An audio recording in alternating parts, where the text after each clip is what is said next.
बोल की, कशी काय आठवण आली तुला माझी? मला वाटलं नव्हतं तू येशील.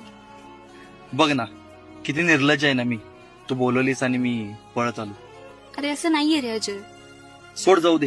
का बोललीस ते सांग. मला तुला एक खरं सांगायचं होतं. मी तुला सोडलं त्याचं रिझन माझ्या घरचे नव्हते. मला माहिती आहे, तो तो कॉलेजचा टॉपर, स्मार्ट बॉय तोच ना. पण आता आम्ही सोबत नाहीये. माहिती आहे मला, तेही माहिती. मग काय आपण नाही येऊ शकत आता, ते नाही येऊ शकत. अरे अजय सॉरी ना.